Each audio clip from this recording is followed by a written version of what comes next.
செயலனை மூச்சினை உனக்கு அளித்தேனே நைந்தாய் என நைந்து போகும் என் வாழ்வு தன்னிலை உனக்கெனே எனக்கும் தானே என்று பாரதிதாசன் வரிகளை கூறி மேடையில் அமர்ந்திருக்கும் சான்றோர் பெருமக்களையும் மற்றும் பார்வையாளராக வந்து கொண்டிருக்கும் சுல்தான்பேட்டையில் இன்று நீங்கள் ஊக்குவிக்கும்பதற்கு ஆறுதல் அளித்த அத்தனை பேருக்கும் இனிய காலை வணக்கத்தை கூறி தெரிவித்துக் கொள்கிறேன்.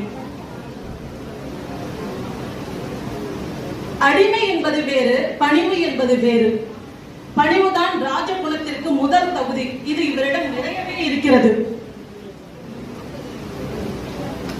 சுல்தான்பேட்டையில் இன்றைக்கு காதுகள் என்கின்ற மடலை திரித்து விருந்து உண்ணுவதற்காக இத்தனை பேர் வந்திருப்பது எனக்கு மிக்க மகிழ்ச்சி.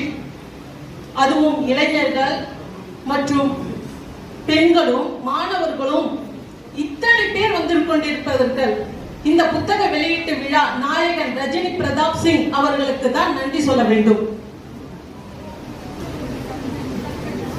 இவர் இளம் வயதில் ஒரு காதல் மன்னனாக இருந்திருப்பார் என்றுதான் தோன்றுகிறது.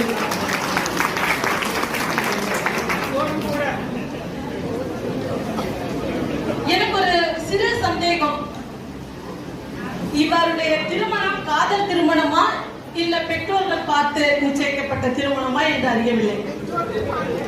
ஒவ்வொரு வரிகளும் அத்தனையும் காதல் நிரம்பியது. இன்றைக்கு இருக்கின்ற இளைஞர்கள் கையில் இது கொடுத்தால் கல்லூரிக்கு வரும் இளைஞர்கள் அத்தனை பேரும் டிகிரி வாங்குறோமோ இல்லையோ ஒரு பேர் செட் பண்ணிக்கணும். அப்ப அந்த பேர் செட் பண்ணிக்கிறதுக்கு ஏதாவது ஒரு வாசகம் எழுதி கொடுக்கணும். அப்போ இன்றைய கால இளைஞர்களுக்கு இது மிக முக்கிய பொக்கிஷமாக கருதுவார்கள். இந்த புத்தகம் ஒரு ஸ்பூன் வெட்கம். நான் படிக்கும் போதே மெய் சிலிர்ந்து போனேன். கற்க கசடர கற்பவை கற்றபின் நிற்க அதற்கு தக.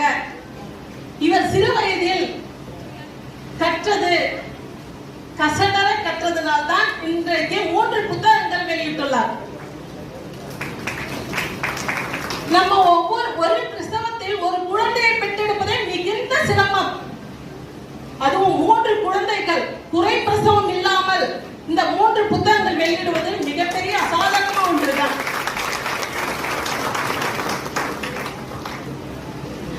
சங்க இலக்கியத்துல வெள்ளி வீதியார் குறிஞ்சி திணையில பாடியிருப்பாரு. தலைவன் தலைவி மீது மிகுந்த காதல் கொண்டு அதிலேதான் இருப்பான். அவனுடைய